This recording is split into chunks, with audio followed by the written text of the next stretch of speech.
Hello dear students, welcome to radical coaching classes. जैसा कि आप सभी को पता है कि क्लास 10 यूपी बोर्ड के एग्जामिनेशन ऑनगोइंग है और अभी मैथ्स और साइंस के एग्जाम्स हो चुके हैं। अभी हमारा इंग्लिश का क्लास 10 का यूपी बोर्ड का एग्जाम ऑनगोइंग है। सो आप लोगों को थोड़ी बहुत उससे हेल्प मिल सके इसलिए हमने थोड़ा सा एक प्रिपेयर किया है, जो टोटल 300 MCQs का एक वीडियो में छोटा सा लेके आया हूँ और आई होप कि वो आप लोगों के लिए बहुत अच्छा हेल्पफुल साबित होने वाला है। तो बिना किसी देरी के हम लोग स्टार्ट करते हैं अपना MCQs का वीडियो। सभी लोग साथ में आंसर करते हुए चलेंगे। मैं क्वेश्चन करूंगा, आप लोग आंसर करेंगे और फिर उसके बाद में राइट आंसर आपको स्क्रीन पर दिखाई देगा। Okay, so let's start from the first chapter A letter to God, क्योंकि J50 के द्वारा लिखा गया है A letter to God का फर्स्ट क्वेश्चन आता है The story is all about unconditional question. Options है लव, एनमिटी, फेथ, डिपेंडेंस। अगर आप चाहते हैं तो आपको हिंदी में भी यहाँ पर ऑप्शन मिल जाएगा, आप हिंदी में भी राइट रीड कर सकते हैं और रीड करके आपको सही वाला आंसर चूज करके देना है। यह कहानी बिना किसी शर्त के बारे में है, प्यार, शत्रुता, आस्था, निर्भरता। Option is love, enmity, faith, dependence. जल्दी से सभी लोग आंसर देंगे। The answer is faith. And the second question is Lencho, the protagonist of the story, was by profession. Lencho जो इस कहानी का जो नायक है वो पेशे से था एक किसान, साधु, व्यापारी, सरकारी या सेवाधारक, सरकारी सेवाधारक। तो लेंचो बाय प्रोफेसर सभी को पता है कि लेंचो बाय प्रोफेसर एक किसान था। आ जाते हैं नेक्स्ट क्वेश्चन पे। आपका आंसर भी आ जा रहा है forward. And the second question is the story sets in Latin America, Australia, Europe, Africa. कहानी किस प्रकार से है? तो कहानी किस प्रकार से है आप आंसर से चूज करके बताएंगे Latin America. And the next question is, it is a story about a unconditional faith upon। किस पर भरोसा होता है लेंचो को? इस दिए हुए चैप्टर में आपने जो देखा लेंचो को किस पे भरोसा होता है? लेंचो ने जिसको लेटर लिखा होगा भरोसा उसी पे होगा, तो लेंचो ने ऑब्वियसली लेटर लिखा था गॉड को और आपका सही आंसर आता है God. And the next question is, Lencho the farmer had a field। Lencho के पास कौन सा का फील्ड था? लेंचो के पास कौन सी फसल का फील्ड था? जूट का था, पेड़ी का था, गेहूं का, भुट्टा। जूट, पेड़ी, व्हीट या corn? The right answer is corn. And there was where house and houses on the top of the hill where 24 और 2। पहाड़ की चोटी पर कितने मकान थे? एक था, दो था, चार थे या दो थे? The right answer is 1। And from the top of the hill he can see his ready harvest for field along with. वो पहाड़ की चोटी से लेंचो पहाड़ की चोटी से अपने खेत में जो कटाई के लिए तैयार है उसको देख सकता था किसके साथ में। देखिए ये क्वेश्चन थोड़ा सा एक कॉमन सेंस वाला भी है और आपने अगर चैप्टर अच्छे से पढ़ा हुआ है तो आपको ये समझ में आएगा। उसमें एक लाइन दी हुई है ये कि लेंचो का जो खेत होता है वहां लेंचो के पहाड़ की चोटी से जो उसका घर है वो अपने घर से उसको दिखाई देता है क्या? उसके एक उसका कॉर्न का भरा हुआ, भुट्टों से भरा हुआ अच्छा सा लहलहाता खेत और उसके वहां से उसको खेत दिखाई देता है, खेत के साथ में उसको नदी दिखाई देती है। So the right answer will B river. And Lencho the farmer gazes at the sky in the direction or the hope of rainfall। तो लेंचो जो किसान होता है वो वर्षा की आशा से आकाश की किस दिशा में देखता है? Obviously the answer is north east. The next question is now we are really going to get some water like to form this. Lencho ये बात किससे कहता है कि अब हमें वास्तव में कुछ पानी मिलने वाला है? The answer is wife. वो अपनी वाइफ से कहता है कि अब हमें वास्तव में कुछ थोड़ा सा पानी मिलने वाला है। The next question, farmers older boy और जो फार्मर के बड़े लड़के थे वे क्या कर रहे थे? खेत में काम कर रहे थे या पढ़ाई कर रहे थे, बगीचे में खेल रहे थे कि रात को भोजन कर रहे थे? आप इस क्वेश्चन को फिर से एक बार नोट करिएगा।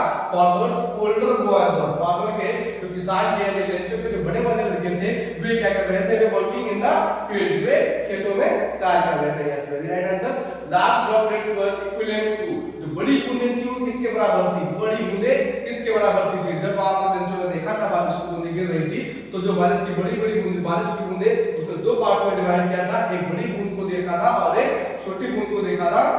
तो दोनों बड़ी और छोटी बूंद को उसने अपनी तरीके से कंसीडर किया था क्योंकि वो उसकी कौन की फसल को और ज्यादा बढ़ाने वाले थे। तो उसने लेंचो ने बोला था कि जो बड़ी बूंदें हैं वो बड़ी बूंदें 10 सेंट पॉइंट्स के बराबर उसने कंसीडर किया था। Next question is hail stones were compared with in the story.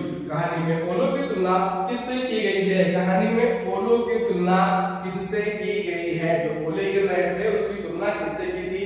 तो कहानी में जो ओलो की तुलना थी वो उसने की थी फ्रोजन पर्ल से। फ्रोजन पर्ल, फ्रोजन मतलब जमा हुआ और पर्ल मतलब मोती। तो यहाँ पर उसमें ऑथर ने जो ये लेंचो ने है बारिश के जो वहाँ का जो ओले गिर रहे थे उनको बोला उसने जमे हुए मोती यानी frozen pearls frozen pearls for the hell rain के ये ओले बरसे। ओले कितनी देर के लिए बरसे थे, बारिश कितनी देर हुई थी, उसके बाद पत्थर कितनी देर गिरे थे, फॉर एन आवर 1 घंटे के लिए ओले बरसे। The next question, the field was white. सभी लोग जल्दी जल्दी अपना क्वेश्चन पढ़ते रहिए और क्वेश्चन को हिंदी में भी पढ़ सकते हैं।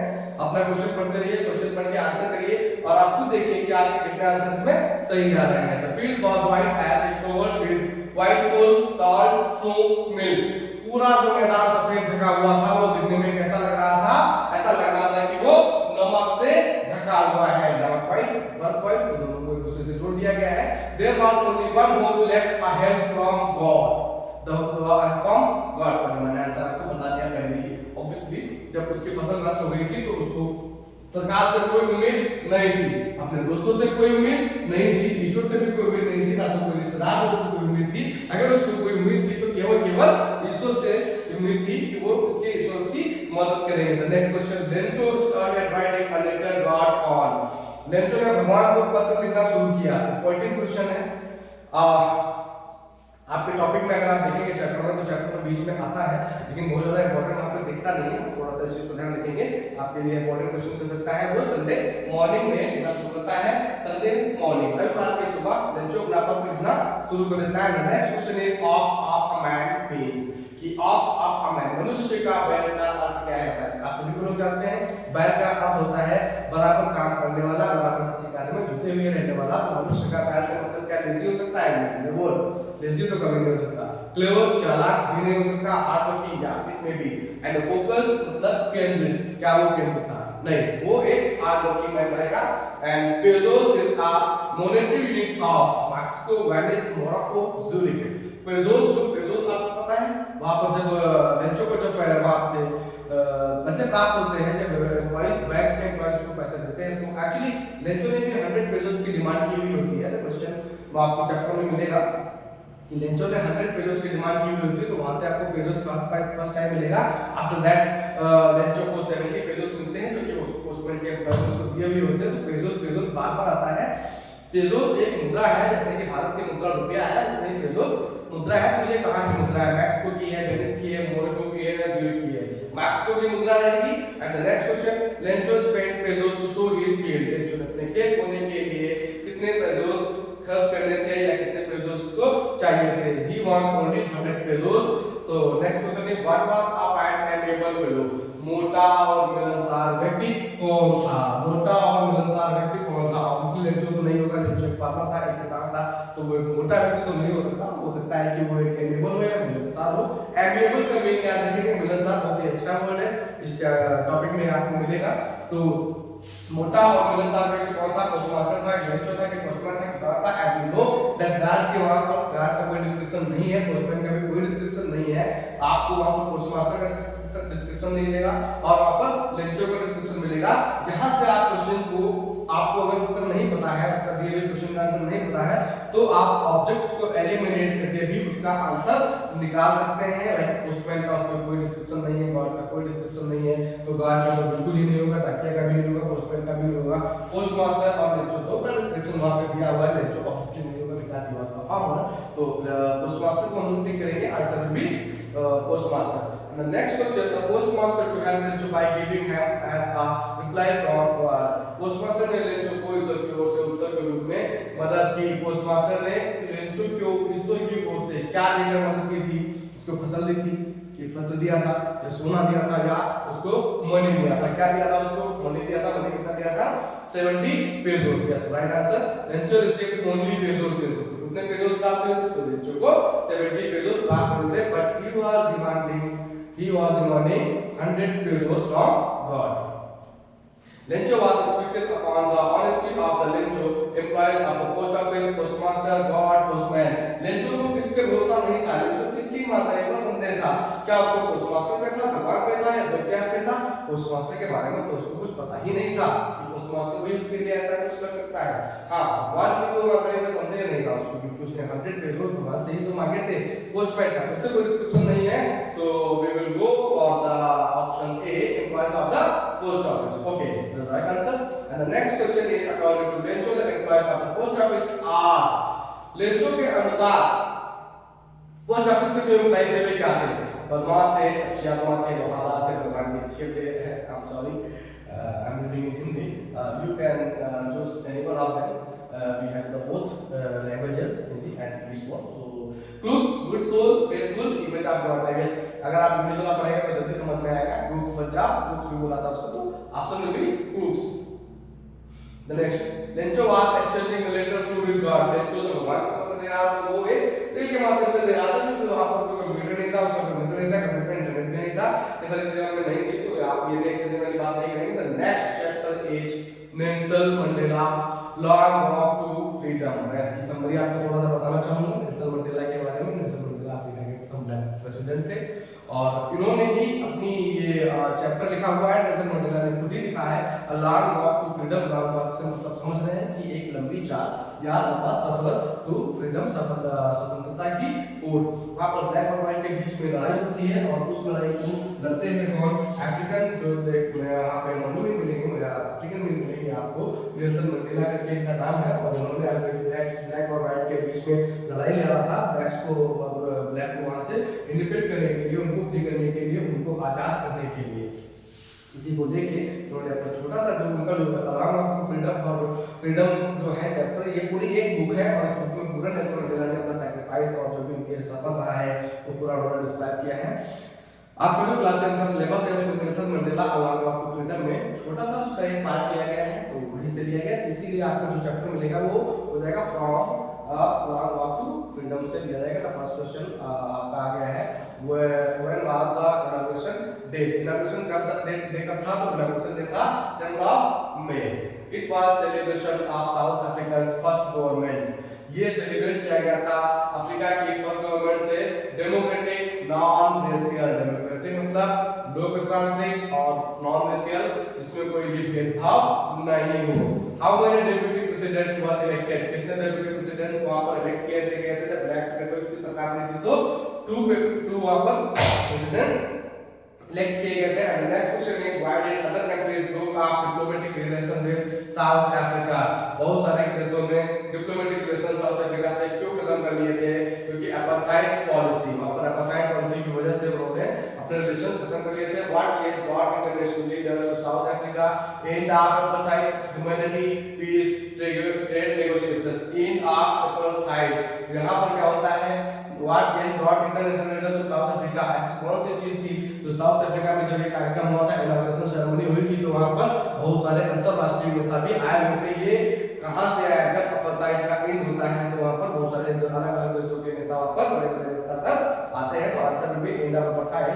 We thank all to our distinguished international guest for having come to take position with the people of our country of what after all a common victory for justice, peace, humanity, all the above.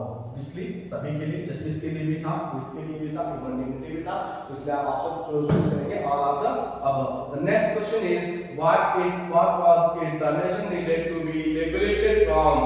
देश को किस चीज से वहां पर आजादी चाहिए थी? पॉवर्टी से, क्या गरीबी से चाहिए थी, या जेंडर डिस्क्रिमिनेशन से चाहिए थी, जाति वाला भेदभाव था उससे चाहिए थी, डिप्रिवेशन से चाहिए थी, या उसको सबसे चाहिए थी? तो ऑब्वियसली उसको सबसे चाहिए थी, अफ्रीका को सबसे आजादी चाहिए थी।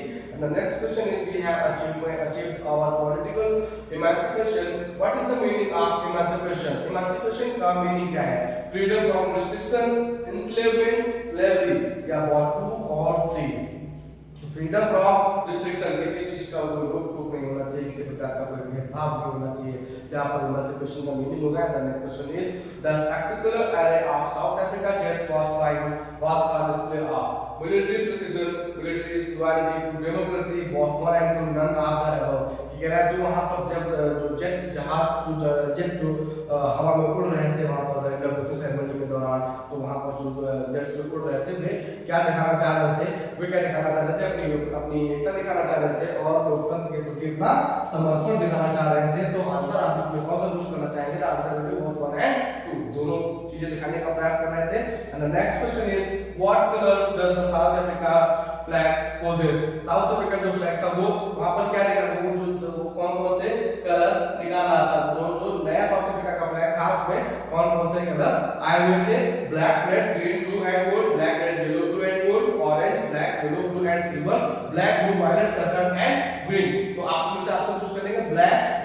Green, blue and gold. आप याद रखेंगे कि black, red, green, blue and gold. ये वाला आंसर आपका सही है। The next question is whom did Mandela wanted to thank but couldn't? Mandela किसको धन्यवाद करना चाहते थे लेकिन वे उसको धन्यवाद नहीं कर पाए? ऐसे कौन से लोग होंगे? ऑब्वियसली इस फैमिली, अपने परिवार को, अपने परिवार उनके साथ में रहा होगा। व्हाइट रूलर्स जो आपस सफेद शासक थे उनको क्यों धन्यवाद करेंगे? African patriots who know longer exist, Africa ऐसे अफ्रीकन देशभक्त जो अब वहां पर नहीं थे, या मिलिट्री को, मिलिट्री भी उनके पास रहे तो ऐसे कौन से थे जिनको वो वहां पर धन्यवाद तो करना चाहते थे लेकिन नहीं थे? तो ऐसे अफ्रीकन देशभक्त जो समय पर वहां पर उपस्थित नहीं थे, जो शहीद हुए थे। तो जनरली आप ये भी कह सकते हैं कि शहीदों को हुए अपना धन्यवाद करना चाहते थे। According to Mandela what is the greatest wealth of a nation? Mandela के अनुसार देश की सबसे बड़ा धन क्या है? Minerals, gems, diamonds, people. सबको पता है इसका उत्तर people. Next, what did Mandela learn about courage? Mandela ने अबाउट करेज के बारे में क्या पढ़ा? It is absence of fear, it is a थ्री फॉर्म of fear, both 1 and 2, none of the above. बहुत इंपॉर्टेंट क्वेश्चन। मंडेला के अनुसार करेज यानी साहस का मीनिंग क्या था? वो क्या समझते थे साहस से? तो साहस के हम लोग कहते थे कि या तो आपके अंदर से डर निकल जाए और या फिर आप डर के ऊपर जीत पा रही है। तो ये आपको दोनों आंसर जाएगा कि या तो आपके अंदर डर निकल जाएगा या तो आप डर के ऊपर जीत पा जाए। It is a thing over fear. ये वाला हो जाएगा आपका दूसरा वाला आंसर है कि द टर्म ओवर फियर, आपको उसके ऊपर जीत पानी होगी, आपको डर के ऊपर जीत पानी होगी। Next question, why were two national anthems sung? दो नेशनल एंथम क्यों गाए गए थे? जब ये कार्यक्रम हुआ था इनॉग्रेशन सेरेमनी का तो वहां पर शर्तों वाला भी गाया गया था, नेशनल एंथम गाया गया था और अशोका का भी गाया गया था। तो to imply unity, to mark the end of national description, to mark the end of national description, walk 1 and 2, walk 1 and 2 दोनों चीजों को अलग अलग करने के लिए क्या था? अपनी यूनिटी को भी दिखाने के लिए, और वो ये भी दिखाना चाहते थे कि हम भेदभाव कोई नहीं करते। Next question, what relationship did Mandela have of his boyhood freedom? Mandela के दिमाग में क्या कौन सी रियलाइजेशन हुई थी? मंडेला जब बड़े हो गए तो उनको कौन सी रियलाइजेशन थी जो उनको लगा कि उनको जो बचपन की आजादी थी उसको उनको क्या लगी जब वो बड़े हो गए? तो it is an illusion, he was born free, freedom was being for kids, he had no realization। नहीं, उनको ऐसा लगा था कि बचपन में जो उनको आजादी मिली थी वो केवल एक illusion था, केवल एक छलावा था। आंसर होगा it was just an illusion। The next question, what began Mandela's hunger for freedom? ऐसी कौन सी चीज थी जो लोग जिसने मंडेला के अंदर खूब भर दी अपनी स्वतंत्रता के लिए? तो आप क्वेश्चन का आंसर कर the fact that he had already been taken away from him. The next question, which party did Mandela join? Mandela ने कौन सी पार्टी ज्वाइन की? तो मंडेला ने African National Congress party join की थी। A man who takes away another man's freedom, एक व्यक्ति जो दूसरे से अपनी स्वतंत्रता छीन लेता है वो कहलाता है अ प्रिजनर ऑफ हेट्रेड, घृणा का कैदी।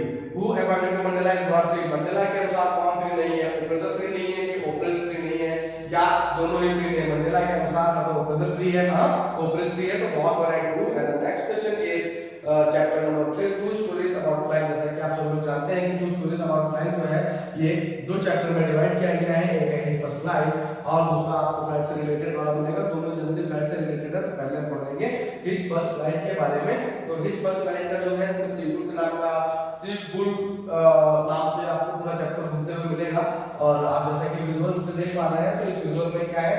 इस विजुअल में देख पा रहे हैं कि एक सीबुल है और उसकी माँ उसको उड़ने सिखाना चाह रही है, और जो सीबुल होता है वो डरा हुआ होता है, वो उड़ना सीखना तो चाहता है लेकिन उसको डर लगता है। तो बार बार उसकी माँ उसको एज पे ले जाती है और उसको लगता है कि ये अब उड़ेगा जबकि इसके बाकी के भाई बहन सब उड़ने लग जाते हैं, बस ये वाला सीबुल डरता है। तो कई बार इसकी माँ उसको भूखा भी लगती है कि शायद भोजन की भूख में उड़ने लग जाए, तो ये उसको एज पर तक लेके आती है, एज पे जाता है, फिर ऊपर चलाता है, फिर जाता है, फिर ऊपर चलाता है, अंत में एक बार ये सीबुल उड़ जाता है। इस चैप्टर का पूरा सारांश बस यही है।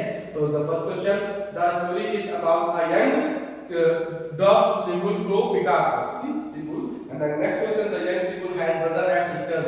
young Sibul के कितने भाई बहन थे? young Sibul के टोटल 3 भाई बहन थे। the young Sibul was afraid of walking, running, flying, sleeping alone। young Sibul किससे डरता था? तो young Sibul उड़ने से डरता था। हालांकि वो उड़ना चाहता था लेकिन वो उड़ने से डरता था। There was a great express of beneath the hill। पहाड़ी के नीचे कौन सी बहुत बड़ी चीज थी? पहाड़ी के नीचे कौन सी बहुत बड़ी चीज थी? तो पहाड़ी के नीचे बहुत बड़ा समुद्र था। आप अगर चाहेंगे तो इसको मैं विजुअल्स आपको फिर से दिखा देता हूँ, तो विजुअल्स में आपको ये चीज क्लियर भी हो जाएगी। पहाड़ी के नीचे क्या था? ये देखिए ये तो पहाड़ी है और पहाड़ी के नीचे आपको दिखेगा तो बहुत बड़ा समुद्र है। आप उसका आंसर इस चीज से याद रख सकते हैं कि पहाड़ी के नीचे क्या था, तो पहाड़ी के नीचे बहुत बड़ा समुद्र था। There was a great expanse of beneath the hill, ठीक है, answer number C. The young seagull had lack of, young seagull में किसकी कमी थी, करेज नहीं था उसके अंदर, कि मॉडर्निटी नहीं थी, या फियर नहीं थी, या एंथुसियाज्म नहीं था उसके अंदर, करेज नहीं था उसके अंदर, साहस नहीं था कि वो पानी में पानी उसके ऊपर समुद्र के ऊपर उड़ने लग जाए। Days pass but nobody had come near him to help, बहुत दिन बीत गए लेकिन उसकी मदद करने के लिए उसके पास कोई नहीं आया। 1 4 2 3 कितने, एक दिन पूरा बीत गया लेकिन कभी उसके पास मदद करने के लिए नहीं आया। The first fish catch by his brother was, उसके बड़े भाई के द्वारा पकड़ी गई पहली मछली थी, जो मछली पकड़ा था उसने, उसका नाम था फीलिंग। ना तो स्टार ना जेली ना बटर, कौन सी थी, feeling. The ledge of the Pluto was facing the, Pluto का किनारा, प्लूटो समझते हैं जो पहाड़ी की चट्टान थी, उस चट्टान का किनारा, वो किनारा किधर की तरफ फेस करता था, वो किधर की तरफ फेस करता था, साउथ की तरफ फेस करता था। The next question is the young seagull was feeling more heat because, young seagull को बहुत ज्यादा गर्मी लग रही थी। वो गर्मी क्यों लग रही थी, because he was facing east, he was afraid, he was hungry, he was too sunny that day. वो उसका मुंह पूर्व की ओर था, या वो डरा हुआ था, कि वह भूखा था, कि वह बहुत धूप वाला दिन था। तो आंसर क्या आ जाएगा, ही वाज हंग्री, वो बहुत भूखा था इसीलिए उसको बहुत गर्मी महसूस हो रही थी। Only was looking at the seagull, केवल युवा सिबुल को देख रहा था। कौन देख रहा था युवा सिबुल को, ब्रदर मदर सिस्टर फादर, कौन देख रहा था, उसकी मां देख रही थी कि सिबुल उठ पा रहा है कि नहीं उठ पा रहा है। Next question, the father the seagull had coloured back, सिबुल के पिता की पीठ रंगीन थी, यानी उसके पिताजी की जो पीठ थी, पीठ का रंग कौन सा था। The father of Sibul had coloured back, सिबुल के फादर के पिताजी की जो पीठ थी वो कौन से कलर की थी, ब्लैक येलो व्हाइट ब्राउन, कौन से कलर की थी, तो व्हाइट कलर की थी उसकी सिबुल के पिता की पीठ की colour. His mother was standing and under प्लेटू and eating, उसकी मां एक दूसरे किनारे पर खड़े होकर प्लेटू के दूसरे किनारे पर खड़े होकर क्या खा रही थी, इंसेक्ट, फिश, फ्रूट, हर्ब्स, क्या खा रही थी, तो वो फिश खा रही थी। वो सोचती थी कि हमको देखकर शायद सिबुल भी उड़ने का प्रयास करेगा मछली खाने के लिए। Then next question, the young Sibul got mad by the side of, young Sibul क्या देखकर पागल हो गया, भोजन देखकर पागल हो गया, या आकाश को देखकर पागल हो गया, या बहुत बड़ा समुद्र देखकर पागल हो गया, या उसके भाई और बहन को देखकर पागल हो गया। ये बात तक कि जब सिबुल उड़ने लगता है वो सबसे पहली बार उड़ता है, तो उड़कर वो जब देखता है तो उसको क्या दिखाई देता है, दूर दूर तक पूरा केवल समुद्र दिखाई देता है। तो इतना बड़ा समुद्र देखकर उसको डर लगता है। यहाँ पर पूरा गलत है, सॉरी यहाँ पर वाक्य सी होगा, आप थोड़ा सही कर लीजिएगा। The next question, the young Sibul tried to bring him some food, जो सिबुल था वो क्या चिल्लाया, सिबुल ट्राइड, उसने क्या बोला, तो खाना पाने के लिए, कुछ खाना पाने के लिए उसको क्या बोलता है, क्यू गा गा गा गा गा गो गा गे गा गो गा, तो सिंपल सा रहेगा गा गा गा, आपको ये आंसर लिखना है गा गा गा, ठीक है। The next question is out of the young Sibul divide diet ate the fish and started flying, जो इतने सारे सिबुल थे इसमें से उसने क्या किया, मछली पर गोता लगाया और वो उड़ने लग गया। तो उसने क्या किया, किसके ऊपर उसने किस चीज पर जीत पा ली थी, उसने अपने भूख की वजह से उसने गोता लगाया और वो कूद गया, क्योंकि उसको भूख ही एक चीज थी जो उसको आगे की तरफ बढ़ा सकती थी। उसको मानो उसको भूखा रखा था। कलर ऑफ सी वाज, समुद्र का कलर कैसा था, तो समुद्र का कलर उसको ऊपर से ग्रीन दिखाई दे रहा था, हरा दिखाई दे रहा था। Out of excitement his family members were offering, उत्साह से अपने परिवार वाले उसको क्या ऑफर कर रहे थे, star, puffin, fruits, herring fish, उसके जो उसके परिवार वाले थे वो उसको डॉगफिश उसको ऑफर कर रहे थे।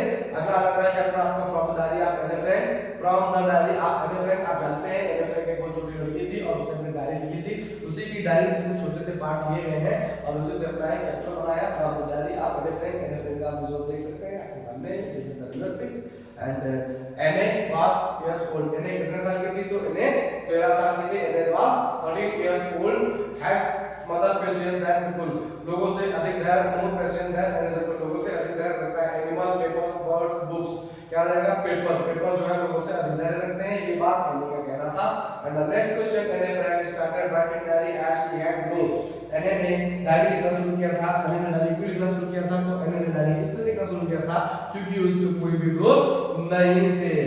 she had good friends, there were near about people in her family, उसके परिवार में करीब कितने लोग थे, उसके परिवार में करीब 30 लोग थे। And the next question, and a friend had sister years old, एने फ्रैंक की जो बहन थी वो कितने साल की थी, तो उसकी बहन 16 साल की थी, 16 इयर्स ओल्ड थी।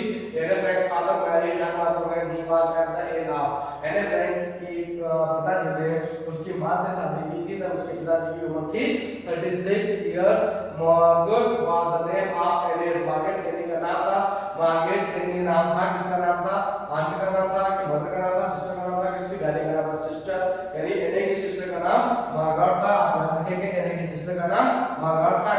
कुछ of the sisters were born in Frankfurt, Germany, Italy, Japan, China. दोनों बहनों का जन्म फ्रैंकफर्ट, अगर आपको पता है कि फ्रैंकफर्ट कहां है तो आंसर आपके लिए बहुत इजी हो जाने वाला है, फ्रैंकफर्ट जर्मनी में हुआ था। फ्रैंकफर्ट बहुत फेमस एयरपोर्ट भी है वहां का, इंडिया से ज्यादातर लोग जब जाते हैं तो वहीं पे फ्रैंकफर्ट में ही अपना उतरते हैं, तो आप कह सकते हैं कि अच्छी कनेक्टिविटी के लिए भी है, तो फ्रैंकफर्ट जर्मनी। एने फ्रैंक वाज बोर्न ऑन 12 जून, एने का जन्म हुआ था 12 जून का, हुआ था 1930, 1929, 31, 33। तो आप याद रखेंगे 1929, आप इसको ठीक से याद रखेंगे 1299 1299 तो 1929 को आप याद रखेंगे 12 और 99 मतलब आपको 1 टाइम्स लिखा और 2 टाइम्स लिखा 1299 आपका आंसर हो जाएगा।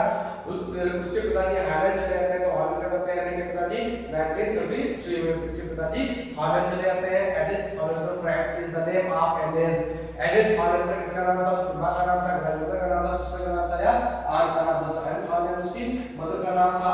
एने and her sister went to her grandmother's house, Anne और उसकी मां उसकी दादी के घर गई। कहां, कौन सी जगह पे गई, तो वो आचन गई। कौन सी जगह गई, आचन गई। उनका जन्म हुआ था फ्रैंकफर्ट में, तो इसलिए फ्रैंकफर्ट आपका आंसर नहीं हो सकता है। वो अपने नानी के घर दादी के घर गई थी, तो आचन में गई थी। Margaret and Anne went to Holland in the month of constantly, कौन सा मंथ था, मार्गरेट और हेनी कितने कौन महीने में लगातार हॉलैंड गए, तो दिसंबर में गए और फरवरी में गए। The next question, in the summer of 1941 had an operation, in the summer of 1941 की गर्मियों में ऑपरेशन किसका था, उसकी दादी का ऑपरेशन था। 1941 में उसकी दादी का ऑपरेशन था। द नेक्स्ट क्वेश्चन, एने studied till standard in his first school of Holland, एने ने हॉलैंड के अपने पहले स्कूल में कौन सी कक्षा तक की पढ़ाई की, तो एने ने हॉलैंड में अपनी सबसे पहले पढ़ाई कक्षा 6 तक की थी, क्लास 6 तक की थी। Mrs was the head mistress of acnes school, एने की सबसे पहले वाले स्कूल की फर्स्ट मिस्ट्रेस कौन थी, तो सबसे फर्स्ट मिस्ट्रेस कौन सी थी, कूप्रेस, कौन सी थी, कूप्रेस। याद रखिएगा इस बात को, एक्चुअली फर्स्ट उसके पहले स्कूल की हेड मिस्ट्रेस का नाम कूप्रेस था। डुगर नहीं था, स्मिथ नहीं था, स्मिथ नहीं था, स्मिथ नहीं था, थॉमसन नहीं था। उसकी पहली वाली मिस्ट्रेस थी, हेड मिस्ट्रेस, उसका नाम था, क्या नाम था उसका, फिर से रिवाइज करेंगे, कूप्रेस। The next question is grandma died in January 1942, आप इसको याद रखेंगे। भारत 1947 में आजाद हुआ था, 47 साल 1947 में आजाद हुआ। उसके 5 साल पहले उनकी दादी एक्सपायर हो गई थी, किसकी, एने की। नेक्स्ट, एने Frank started writing diary on 1942, एने ने अपनी डायरी कब लिखना शुरू किया था, जब 1942 में उसकी दादी एक्सपायर हो गई थी, तब उसने 20th जून को लिखना शुरू किया था 1942 को। The central class was waiting for their upcoming, The central class was waiting for the upcoming, जो वहाँ के लोग थे वो किस चीज का इंतजार कर रहे थे, उसके रिजल्ट का इंतजार कर रहे थे, ऑब्वियसली उसके रिजल्ट का इंतजार कर रहे थे। Name of acnes first school friend was, एने की जो स्कूल फ्रेंड थी उसका नाम क्या था, जी.एन, क्या नाम था, जी.एन। द नेक्स्ट क्वेश्चन, एने Frank had a doubt only in the result of one subject, एने को अगर केवल अपने रिजल्ट में एक सब्जेक्ट में डाउट था, तो उसको लग रहा था कि वो अपने एक सब्जेक्ट में फेल हो सकती है, तो इस वजह से उसको कौन सा वाला सब्जेक्ट में डाउट था, पहले कौन सा सब्जेक्ट में डाउट था, फटाफट आंसर देते रहिए सब लोग और अपने अपने आंसर्स मैच करते रहिए, मिलाते रहिए। देखो टाइम की वजह से मैं ज्यादा इसको रिपीट रिवाइज नहीं कर सकता हूं।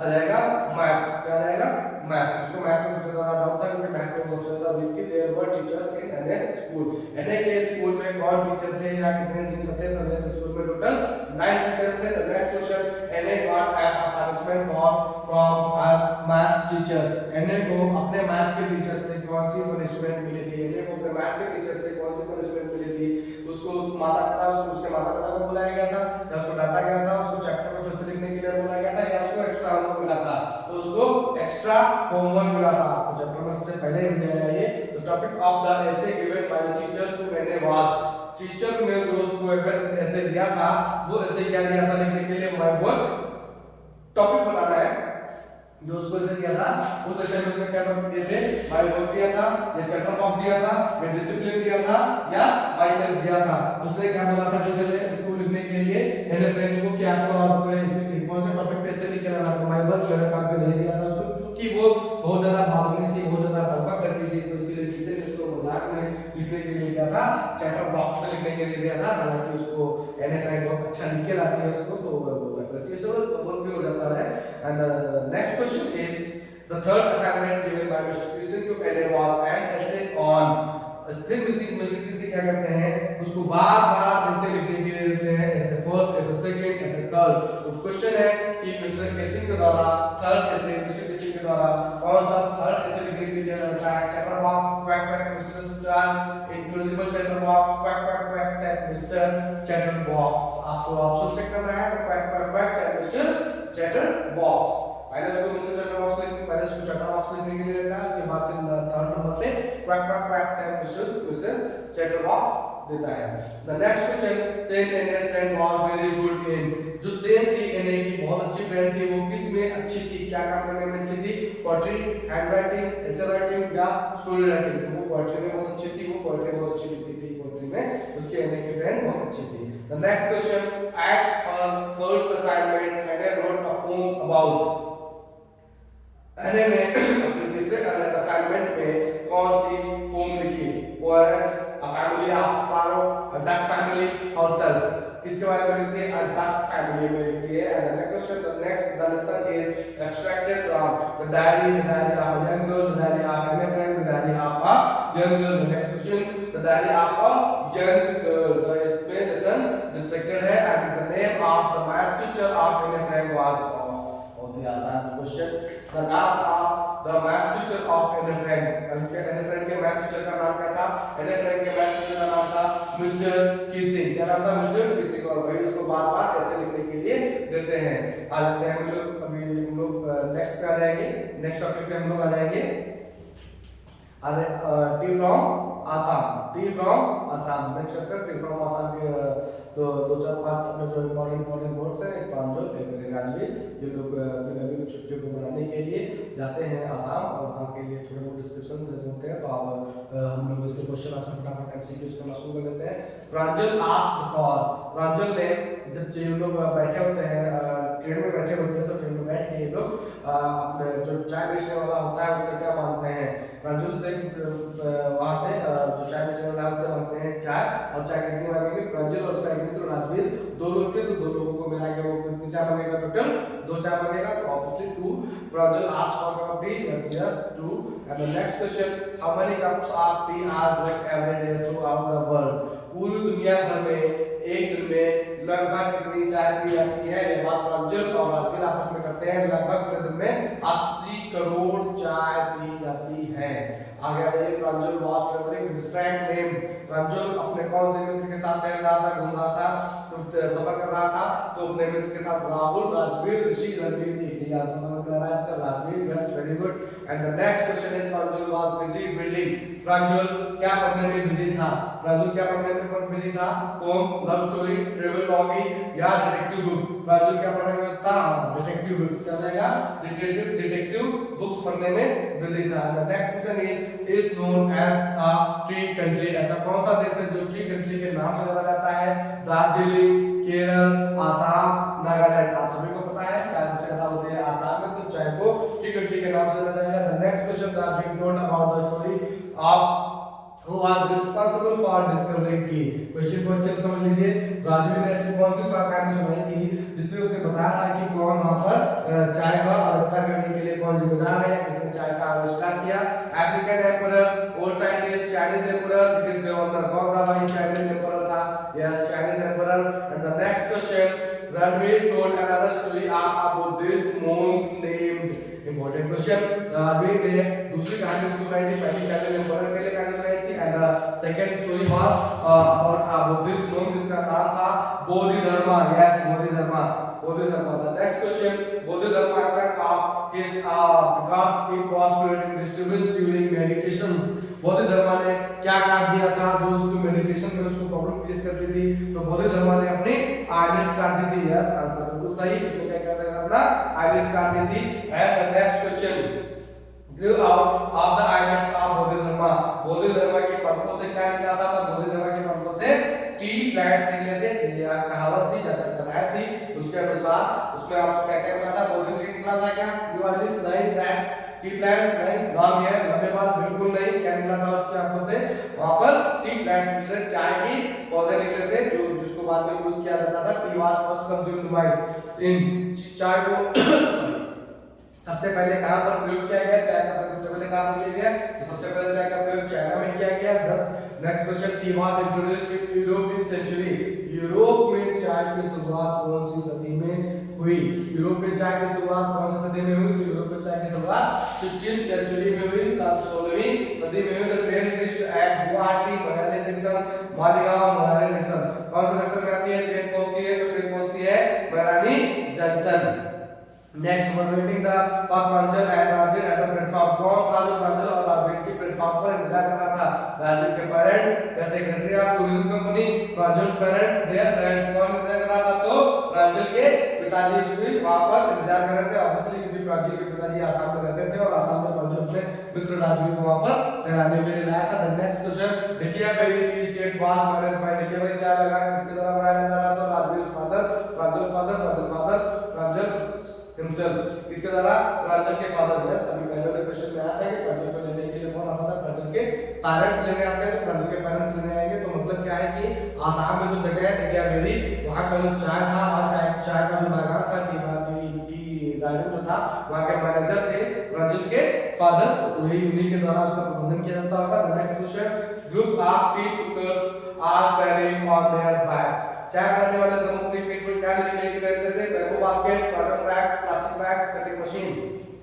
यस, बंबू बास्केट रहेगा, बास्केट नहीं रहेगा, बंबू बास्केट आप सही कर लीजिएगा, बंबू बास्केट, चाय के बांस के बड़े-बड़े बास्केट लेके अपने पीठ पर डालते हैं और वहां पर उसमें चाय निकाल के वो चाय की पत्तियां को चुनते हैं। That was the starting period of the year when they visited tea garden, ये कौन सी जगह थी, यह वर्ष के अंशों का काल था जब उन्होंने चाय के बागान का दौरा किया, तो वह चाय का कौन सा वाला अंकुरण काल था, सेकंड, मतलब वहां पर चाय की पत्ती दोबारा अंकुरित होने वाली थी, तब यहां पर राजवीर और प्रांजल दोनों विजिट करते हैं। Next second starting period of the year last from March to May, May to August, February to April, May to July. वर्ष का दूसरा अंकुरण काल कब तक रहता है, तो दूसरा अंकुरण काल रहता है मई टू जुलाई, मतलब वहां पर मई टू जुलाई में कहते हैं, क्योंकि ये बात ऐसे याद रखेंगे कि राजवीर और प्रांजल अपनी गर्मी की छुट्टियों को मनाने के लिए जाते हैं प्रांजल के घर, और गर्मी की छुट्टियां कब होती है, मार्च में आपका एग्जाम्स हो जाते हैं और मई में आपके कुछ सीजन चलते हैं, आपके मई और जून में आपकी छुट्टी रहती है, जुलाई में नया सीजन आता है।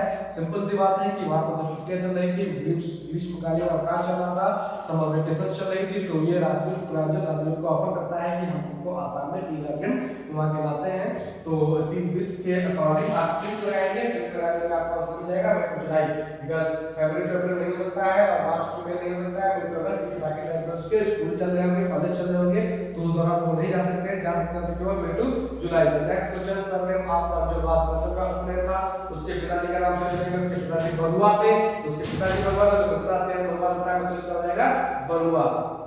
Next, Mijbil the otter, Mijbil the otter next chapter आता है, यहाँ पर ऑटर के बारे में, ऑटर को हिंदी में कहते हैं ऊद बिलाव, मैं आपकी जानकारी के लिए आपको बता दूं, ऑटर उसको एक गुलाब पालने की इच्छा रखता है और उसको गुलाब को पालता है, उसी से आपका रिलेटेड क्वेश्चन है, उसके लिए आपको विजुअल से मिल जाएगी, मैं वो गुलाब का रियल पिक्चर लेके आया हूं, आपको देख के पता लगेगा वो गुलाब दिखने में ऐसा लगता है, ये लो भाई साहब रियल पिक्चर है, बिल्कुल सही दिखेगा वो गुलाब।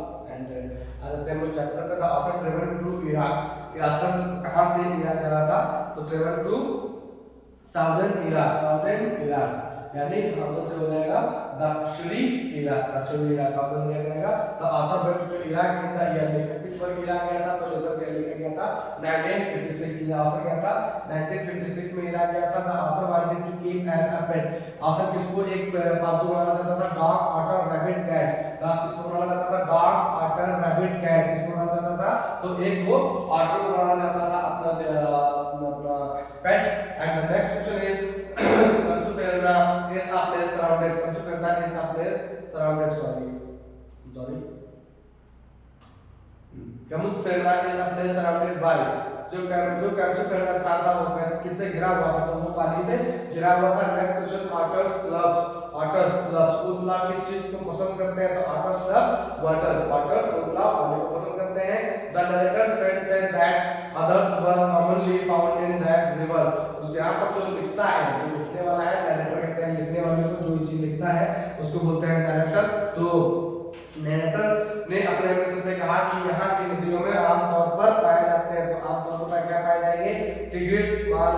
गंगा या नील, कौन सी वाली नदी पे पाए जाएंगे तो वे टिग्रिस नदी पे पाए जाएंगे। The narrator and his friend were going, जो लिखने वाला है डायरेक्टर वो और उसके दोस्त दोनों कहाँ जा रहे थे, इंग्लैंड करना बसारा बसना, किसने लगा रहे थे तो वो बसारा जा रहे थे, कहाँ जा रहे थे बसारा।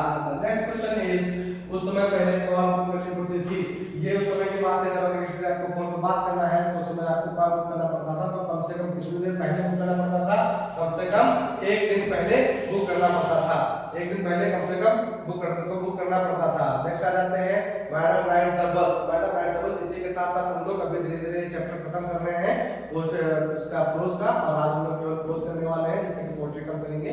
मैडम राइड्स द बस, आप देख पा रहे हैं कि चैप्टर हमारे फिनिश होने वाले हैं। इसका मैडम राइड्स द बस में क्या होता है, एक लड़की होती है वली नाम की, और ये बाहर टहलने के लिए इसके जाने का मन करता है तो उससे ट्रैवल करती है। आपने चैप्टर वाली वाले पढ़े होंगे, मैं इसके बारे में ज्यादा कुछ अभी नहीं बता सकता हूँ, हम लोग सीधा जाते हैं अपने चैप्टर पे और उसके एमसीक्यूज पे। तो वली माई वाज इयर्स ओल्ड, वली माई कितने साल की थी, तो वली माई जो थी इसी को बोलते हैं वली, उसका शॉर्ट में निकनेम था वली। वली कितने साल की थी, तो वली was 8 years old girl। And the next question is Wali's favorite pastime was, वली का favorite pastime क्या था, playing with the friends, reading books, painting, watching street activity। वली का favorite pastime क्या था, तो वो स्ट्रीट पे खड़ी रहती थी और आने जाने वाले लोगों को देखती रहती थी, watching street activity। The next question is was a source of unending joy for वली, ऐसा कौन सा वहाँ पे ऐसा कौन सी चीज थी या माध्यम था जो उसको अनएंडिंग जॉय प्रदान करता था। स्ट्रीट सेलर, जो गली में लोग बेचते थे, street full of cars, car से भरा हुआ स्ट्रीट, बस full of passengers and children playing at the street, जो आपको बच्चे खेला करते थे उनको वो देखा करते थे। Had become a single wish of Valli, Valli की एक अंतिम इच्छा कौन थी, वली केवल 8 years old गर्ल थी और उसकी केवल और केवल एक अंतिम इच्छा बस यही थी कि वली वहां से जो बस निकलती थी, जो पैसेंजर्स को लेके जाती थी, उस बस में बैठ कर केवल एक बार एक ट्रेवल कर ले। तो आप सीधे से इसको बिना कुछ देखे लगा देंगे राइडिंग ऑन द बस, और अंत में वो बस राइड भी करती है, तो राइडिंग ऑन द बस बहुत आसान आंसर है। Next, town was miles from the village, जो वो बस थी वली वाली जो बस जिस बस में वली को जाना था वो वली वहां गांव से कितना दूर थी, तो 5 मील, 10 मील, 6 मील, 3 मील, टोटल कितना थी 6 मील दूर थी। इंपॉर्टेंट क्वेश्चन है भाई, पेपर में आ सकता है, आप लोग ध्यान रखिएगा इसका।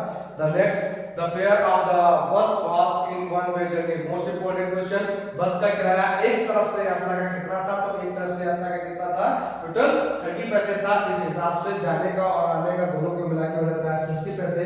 आप 60 पैसे को डिवाइड करेंगे 30 पैसा, तो आप इस चीज को ध्यान रखेंगे बहुत अच्छे से। 30 पैसा 60 पैसा होगा, 30 पैसा जो था वो एक तरफ का जर्नी था, जर्नी का पैसा था वो अपने वली इकट्ठा कर रही थी अपना जाने के लिए। The next question, it talks to reach to the town, ये जो बात करता है शहर पहुंचने के लिए, जो बोलता है बस कितनी देर में पहुंचेगी शहर, तो शहर पहुंचने के लिए उसको कितना लगेगा, टोटल 45 मिनट लगेगी। क्यों बोला गया है, क्योंकि वली को अपने घर में बिना बताए वली को जाना था शहर, और शहर जाके वहां से वापस आ जाना था, तो इसीलिए वली अपना टोटल अपना कैलकुलेशन कर लेती है कि उसको वली को शहर जाने के लिए कितना पैसा चाहिए और वो पैसा वो मैनेज कहां से करेगी, और वहां जाकर वहां से वापस आने में वली को टोटल कितना टाइम लगना है वो भी उसको कैलकुलेट करना था, तो सारा कुछ अपना मैनेज करना था। इस वजह से आप याद रखेंगे कि वली को इस जो बात थी इस बात में बताया गया है कि टोटल 45 मिनट्स का टाइम लगेगा। Next question, the bus was colour, बस का कलर कौन सा था, यस बस का कलर कौन सा था, red, white, silver, yellow, white, green, yellow, black, बस का कलर कौन सा था, व्हाइट और green. And old woman sitting besides Wali was, जो वली के पास एक बूढ़ी सी औरत बैठी हुई थी, वो क्या कर रही थी, reading books, sleeping, chewing betel, listening song, भैया वो पान चबा रही थी, पान चबा रही थी। उसके पान चबाने के साथ में उसके मुंह से जो लार निकल रही थी उसको देख देख कर वली को बहुत गुस्सा आ रहा था, तो वली के साथ पास जो बूढ़ी औरत बैठी थी वो क्या कर रही थी, chewing betel. The next question, suddenly came in front of the way of the bus, एकदम से अचानक से वली की बस के आगे क्या आ जाता है, वली की बस के आगे एक गाय आ जाती है, cow, sheep, cow, cat, dog में से आप ऑप्शन चेक करेंगे, आएगा cow. After crossing the railroad the bus reached to the crossing the railroad, वहां पर रेल रोड को पास करने के बाद बस कहां पहुंचती है, bus stop, shopping street, small array, destination, बस कहां पहुंचती है, बस शॉपिंग स्ट्रीट पे पहुंचती है जहां पर छोटी-मोटी मार्केट होती है, वहां पहुंचती है। In her returning journey the sight of made Valli depressed, जब वली यहाँ से जाती है, जब अपने शहर अपने गांव से निकलती है बस में बैठकर शहर की तरफ, तो वो काफी एक्साइटेड होती है, उसको बहुत आनंद आ रहा होता है। वो वली वहाँ की पहाड़ियों, वहाँ की झाड़ियों को देख रही होती है, सुंदरता को देख रही होती है, और वो बहुत एक्साइटेड होती है because she was traveling the first time for the first time in her life. So she was enjoying the journey, but suddenly एक होता है कि जब वो वापस वहाँ से आ रही होती है तो वो एक काऊ जब जा रही होती है तो एक काऊ को बोलते हुए देखती है, उसको देखकर उसको खुशी होती है। तो ये उसका लाइफ का बहुत ही एंजॉयड मोमेंट भी होता है। पूछा जाएगा कि वली के जीवन वली जब बस में जाती है तो वहाँ का सबसे ज्यादा एंजॉयमेंट का मोमेंट क्या होता है, तो जो वो देखती है बल जो गाय कूद रही होती है उसको देखती है तो वो उसका एंजॉयमेंट का मोमेंट होता है। एंड सेकेंड टाइम वही जब वो बस वापस जा रही होती है तो क्या होता है कि वो गाय एक मृत अवस्था में पड़ी होती है, ये चीज उसके दिमाग में बैठ जाती है जिसकी वजह से वली बहुत ज्यादा परेशान हो जाती है। तो आप ऐसा कौन सा दृश्य था जिसने वली को डिप्रेस कर दिया था? Shopping street, dead goat, pair या dead cow? Obviously dead cow. फिर नेक्स्ट आता है in returning journey the side of yes dead cow, the answer is dead cow. And next Valli reach home at, Valli घर कब पहुंचती है? तो वली घर पहुंचती है 3:45। कब पहुंचती है? 3:45 पीएम। वलीज आंट लिव्ड इन, वली की जो आंट थी वो कौन से कहां रहती थी? वली की मौसी कहां रहती थी? South Street, William Street, Alvin Street, North Street. वहां पे आती है ना वली के घर पे। बाद में जब वली पहुंचती है तो उससे पहले उसकी मौसी उसके घर पहुंच जाती है, उससे बहुत सारी बातें करती रहती है उसकी मम्मी से। तो वली की मौसी जो होती है वो साउथ स्ट्रीट पे रहती है। उसके बाद में आता है हमारा sermon at Benares, last chapter है शायद। इसके बाद प्रपोजल बचेगा, हाँ 2 चैप्टर्स वगैरह बचे हुए हैं, फटाफट पूरे रिवाइज कर लेते हैं। तो सरमन एट बनारस गौतम बुद्ध से रिलेटेड है। गौतम बुद्ध ने अपने जीवन का सबसे पहला अपना उपदेश बनारस में दिया था। तो ये सरमन ऑफ बनारस से चैप्टर से आपका फोटो लिया गया है। इस फोटो से आप समझ पा रहे हैं कि जो सरमन ऑफ बनारस है उसमें केवल और केवल पूरे इसी विरोध से रिलेटेड एक चैप्टर में घटना का वर्णन किया गया है कि माता बुद्ध से एक औरत कहती है कि हमारे अपने मृत बच्चे को लेके जाती है गौतम बुद्ध के पास और उसे बोलती है कि कृपया मेरे बच्चे को जीवित कर दीजिए। तो गौतम बुद्ध कहते हैं कि मैं तुम्हारे बच्चे को जीवित कर दूंगा, लेकिन आपको किसी एक घर से ऐसे सरसों के दाने लाने होंगे एक मुट्ठी जिस घर में किसी की कभी कोई मृत्यु नहीं हुई हो। तो वो औरत अपने बच्चे को जीवित करने के लिए हर किसी के घर पे जाती है और ये बात का उससे सामने रखती है कि आप मुझे क्या यदि आपके घर में किसी की मृत्यु नहीं हुई है तो ये मुट्ठी सरसों का दाना दे सकते हैं। सब बताते हैं कि हमारे फूफा जी की मृत्यु हो गई, हमारे चाचा जी की मृत्यु हो गई, तो उसको अंत में कोई ऐसा घर नहीं मिलता है और वो ये औरत इस चीज को रियलाइज करती है कि इस पृथ्वी पे जो आया है उसकी मृत्यु निश्चित है। इसी से रिलेटेड आपका चैप्टर है, उसका first question is the birth year of Gautam Buddha. Gautam Buddha का जन्म दिवस कब था? गौतम बुद्ध का जन्म का जो ईयर था 563 बीसी। बीसी का मतलब बिफोर क्राइस्ट, ईसा मसीह का जन्म हुआ, जन्म से जो पहले था उसको बोलेंगे बीसी, तो 563 BC. Gautam Buddha died in the year, Gautam Buddha की मृत्यु कब हुई? तो 483 BC. The real name of Gautam Buddha was, Gautam Buddha का रियल नेम क्या था? गौतम बुद्ध का वास्तविक नाम क्या था? तो गौतम बुद्ध का वास्तविक नाम सिद्धार्थ था। क्या नाम था? सिद्धार्थ। नेक्स्ट आ जाएगा at the age of Gautam Buddha was sent away for schooling. Gautam Buddha को कितने साल की उम्र में विद्यालय भेजा जाने लग गया था पढ़ाई के लिए? तो उनको 12 साल की उम्र में विद्यालय भेजा जाने लग गया था पढ़ाई करने के लिए। And the next question, Gautam Buddha got married with a princess at the age of 12 साल की उम्र में गौतम बुद्ध को विद्यालय भेजा जाने लग गया था पढ़ाई करने के लिए और गौतम बुद्ध का विवाह 16 साल की उम्र में हो जाता है। फिर से रिवाइज करेंगे, गौतम बुद्ध का जन्म जो हुआ था उसके बाद वो 12 साल की उम्र में गौतम बुद्ध विद्यालय जाने लग गए थे। गौतम बुद्ध 16 साल की उम्र में उनका विवाह हो गया था एक राजकुमारी से। गौतम बुद्ध ने अपना शाही वैवाहिक जीवन कितने वर्ष बताया था? तो गौतम बुद्ध ने अपना वैवाहिक जीवन टोटल केवल 10 इयर्स स्पेंड किया था।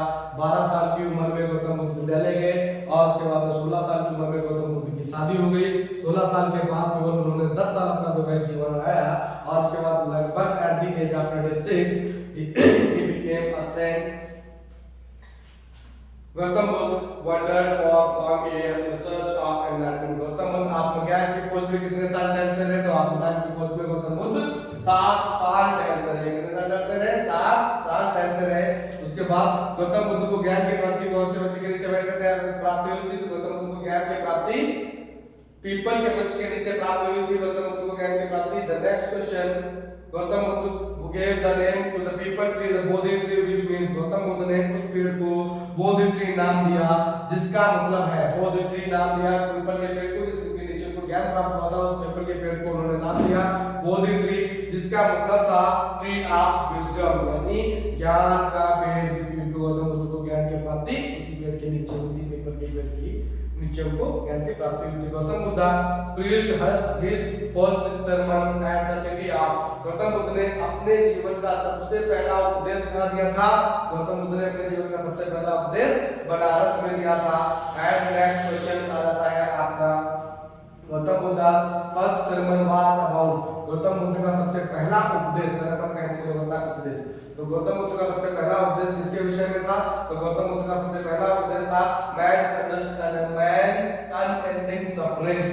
man's unending suffering मतलब मनुष्य के जीवन की जो सफरिंग है, जो कठिनाइयां हैं, जो उसकी पीड़ाएं हैं, वो कभी खत्म नहीं होती हैं और मनुष्य के जीवन की कभी भी ना खत्म होने वाली पीड़ाओं से रिलेटेड गौतम बुद्ध ने अपना सबसे पहला ज्ञान दिया था। सबसे पहला ज्ञान कहाँ दिया था? उन्होंने सबसे पहला ज्ञान बनारस में दिया था, सारनाथ बनारस में दिया था। एक इकलौता बेटा है, ओनली सन हु डाइड, किसका था? ये वही औरत की बात हो रही है जो औरत अपने मरे हुए बच्चे को लेकर जाती है गौतम बुद्ध के पास और बोलती है कि सर हमारे बच्चे को जीवित कर दीजिए। तो ऐसी औरत का नाम क्या था? लक्ष्मी, ब्राह्मणी, विशाखतमी या किसामित्रा।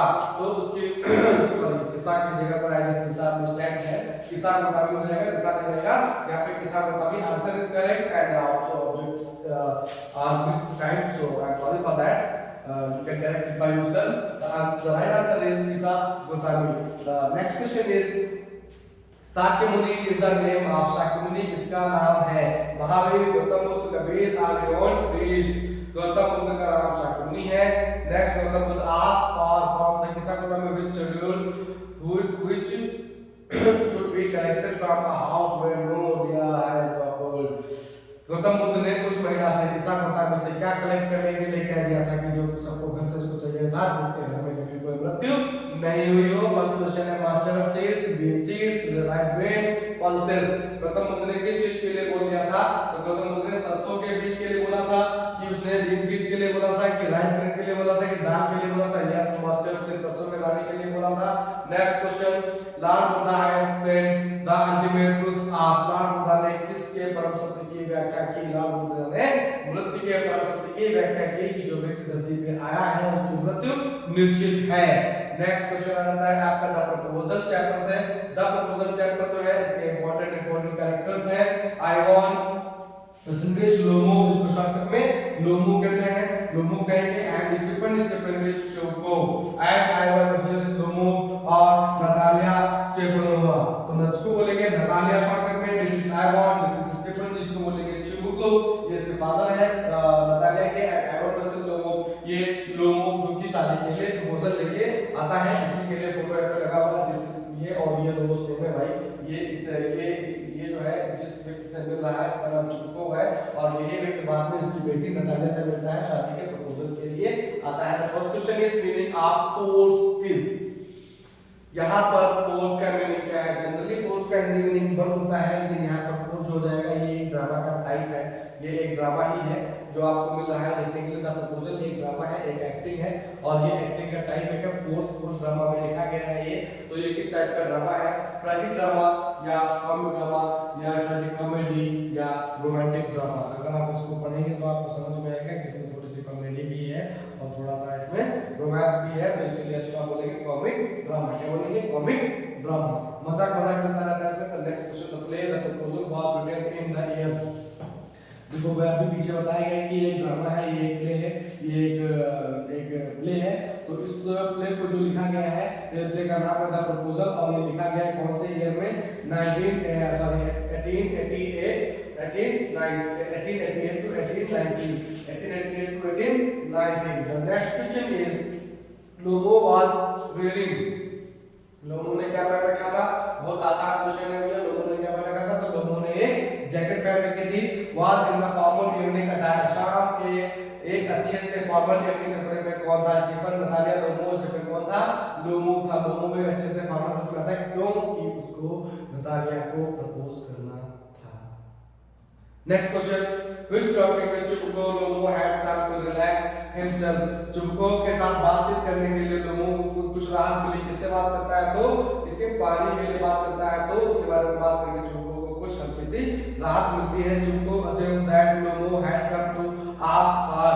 चिबुको ने मान लिया कि लोमो मांग रहा है। चिबुको को लगता है कि लोमो बन गया है, तो लोमो क्या बन गया है, असल में लोमो क्या बन जाता है, असल में लोमो आता है बनने चुम्को की बेटी नतालिया का हाथ। लेकिन चुम्को को क्या लगता है, चुम्को को लगता है कि चुम्को को लगता है कि लोमो जो है ये उससे कुछ पैसे मांग रहा है, इसलिए चुम्को जो होता है वो उसे खड़ा करने की भी कोशिश करता है।